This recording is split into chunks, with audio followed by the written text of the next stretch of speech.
You, they make laws in the world, and if you make laws for us to obey by them, and even though you have a badge, that doesn't make it all right for you to kill anybody.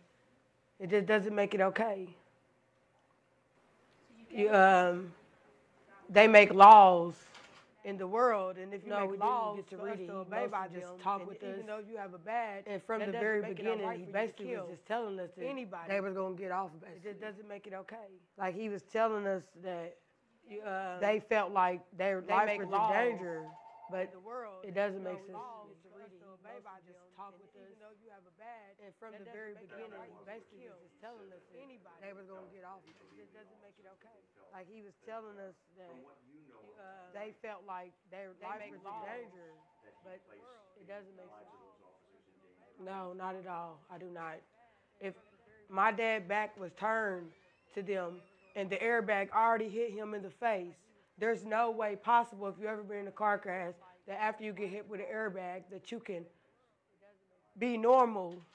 There's no way that you can reach for something when you discombobulated after a car crash like that. Already hit him in the face. There's no way possible if you ever been in a car crash that after you get hit with an airbag that you can be normal. There's no way that you can reach for something when you discombobulated after a car crash like that. I think that the officers were just new on the job and they was out late at night and they just was scared. They was scared of anybody. It wasn't my dad. They was just scared of anybody out that time of night. And then the officer goes, the prosecutor told us today that even before this, the cops seen my dad around the corner. So he basically taunted my father is how I feel. If you see my father around the corner because his doors is open, that does not mean that he was guilty of anything. So you basically waited for something to happen. Like you basically followed my dad is how I feel about it. And I just got that information today. Erica, what's your message to people in the community? There's going to be a rally tonight. Yes, at 6:30. What do you want to say to folks in the community who might feel the same way that you do? I just feel like today when they told me that the cops was going home, I felt like somebody else would get killed. I don't feel like if cops feel like they should just shoot somebody unarmed because they're scared, then don't be an officer. But now I feel like y'all going out here again, and I'm just so tore up. And other people might be in danger, but we supposed to trust the law. And right now that's really hard to do. So my word to the community is to come out, keep on fighting justice for my father because I won't stop.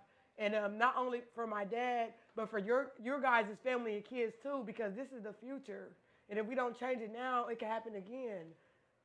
And more cops that got badges that we trust can get away with murder and go home at night while we are suffering in pain. That's how I feel. And it's really hard for me to say that because I've always been the type of person, no matter what I've been through, that I keep my faith in them. But this just proving me wrong right now.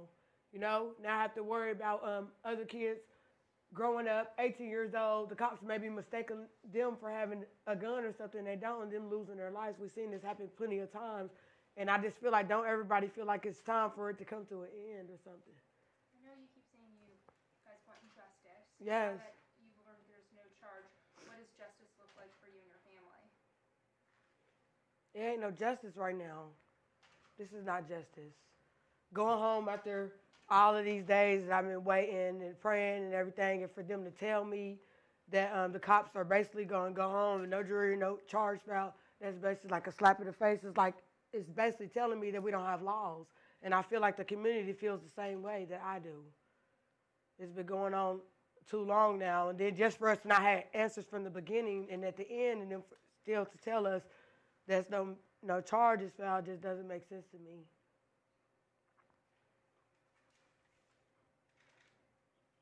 Do you guys have any plans to pursue a lawsuit or anything like that with the city? I know it's very early. Do you have any plans to move forward with anything like that? We have an active civil claim in the federal court right now. Is there anything else you want people to know tonight who are watching this? Yes, please, y'all, just come out, keep on fighting with us. If y'all didn't come out before, please come out and fight. don't only think about my dad, but think about you guys as children, you guys as family. And please just we can't let this battle end because if we do, they'll sweep other things underneath the rug like they've been doing for years, and we just have to let it stop now. So please just come out tonight at 6:30, and I just want to keep on fighting justice for my dad. Do you want that fight for justice to stay peaceful? It has. Yes, I want it to stay peaceful, but you don't know what. What do you want to come of this rally tonight? I want the whole world, to know what's going on here and that it's not okay.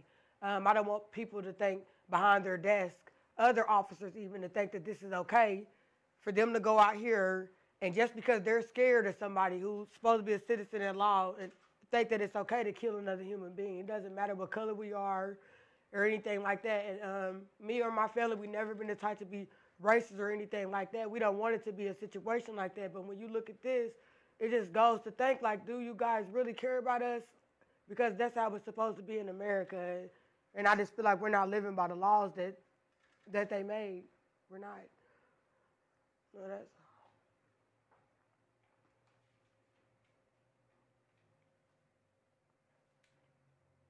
Mr. Clark or Erica, do you have any comment on the special prosecutor's report where it said that the officers had repeatedly asked Mr. Bailey to get out of the car after the crash, and that they also felt like that he was digging possibly for a weapon in the car? Erica had mentioned that the father might have been stunned after the crash or days prior to that. Well, we've just now been given the report just a few hours ago. Our meeting finished at about 3 p.m. So I've quickly gone over it. I haven't had the opportunity to read over it in depth. We haven't had any of the evidence gathered by the prosecutor given to us yet. So we're not prepared to address that, except that we believe that there's physical evidence right now indicating that Mr. Bailey wasn't reaching in the center console. He was slumped over it, particularly because of the finding that one of the bullets that was shot passed through the lid of the center console into Aaron Bailey's back.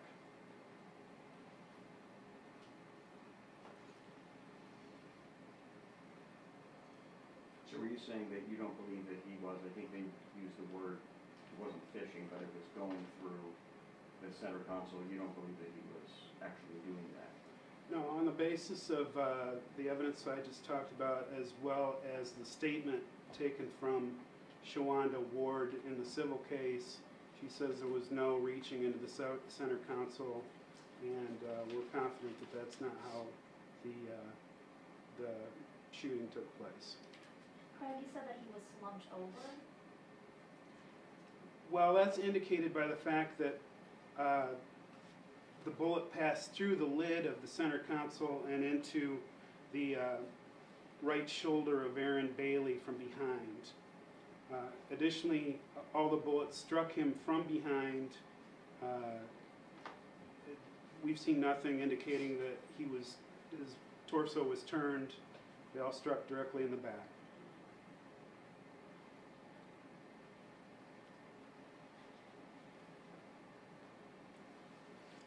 Today, I feel like when we first got the police report, it's only 4 to 5 lines, and today they added on a whole lot of different things.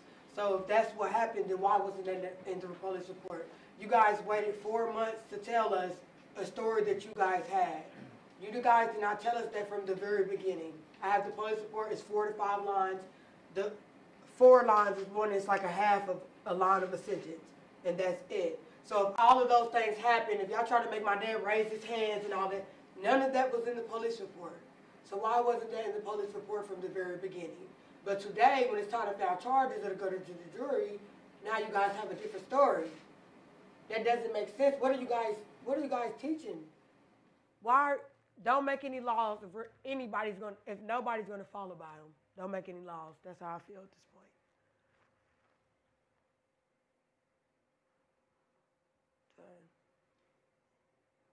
Anything else that you want to add or say? What's next after today? We're going to continue to do the rallies. Come out tonight. I will do the rallies until it's justice for my dad. The people behind the paperwork who made this decision, you made the wrong decision to put 2 cops. They should have been held accountable for what they did, and they should have went to jail or behind the jury. Either one would have been fine with me. But to just slap them, barely slap them on the wrist and protect them because they had their attorney and send them home for the night while me and my family are suffering, and not only us, the community is sitting back watching this. This is outright ridiculous to me, and I just feel like that is not okay. I'm upset and I'm really confused, and I just really don't know who to trust right now. What would you say to those 2 police officers? Why run behind your lawyer if you wasn't guilty? We found out today at the scene that they called their attorneys. You called your attorney at the scene because you knew you were wrong for killing my dad. You knew then after you did it and they announced that he was passed away that you were wrong. So why'd you call your attorney? And you're wrong, and I just feel like you should do the right thing and just turn yourself in and just tell them that you should do the right thing. I just don't understand why you would hide behind your attorney. And God don't like ugly. I'm big in a believer, and I'm going to keep my faith and just keep on fighting justice for my dad.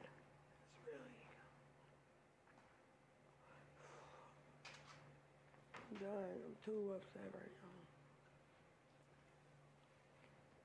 Is there anything else you want Any to more say? questions? Yeah, because I'm... Was it the Special Prosecutor Cotter who briefed you on his report? Yes. Earlier? Mm-hmm. I just feel like he made his, they told me today how they went over so many hours and days and everything, but it feels to me that you didn't work hard enough. He told us today that he felt like something was wrong. He knew. So if you felt like something was wrong and this is your job as a prosecutor to prosecute people who are in the wrong, then why didn't you do it? Why didn't you take the steps to do what you need to do in your line of work? And that's why the officers feel like it's okay to do what they're doing, because this is the things that are happening right now. I just don't understand. So Cotter said that he felt like something was wrong with it? Yes, he felt like the officers was wrong when they was telling their story. The attorney was telling them the story that they didn't want to talk. He felt like that he knew it was something was wrong. But the only thing they want to keep on bringing up is saying that my dad reached. There's no gun. There's no evidence of a gun. And how can a man reach after he's already been hit in the face with an airbag? And I feel like Connor, the prosecutor, I'm an honest person. I just feel like he made his decision from the very start. He made it up in his mind what he was going to do. I just feel like he felt the system. Just to reiterate, you do want the rally to be peaceful tonight? Yes. I always wanted it to be peaceful from the beginning. I've been peaceful this whole time. I've been doing the rallies and just want everybody to just stick together for us to hold on together so that way it can't happen to their family members or anything, and going through the hurt that I'm going through, understanding that me and my family really is hurt. And I don't care what kind of charges my dad had in the past or anything like that. He had a family and he loved us, and that's what I care about. So, and he was still a human being. It don't matter his color or anything like that, and I want the community to understand that. Thank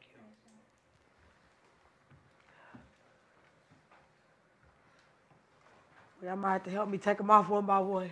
Miss Haley, you know the drill. Come on. Thanks, Eric. I cannot believe, Miss Haley, they did that.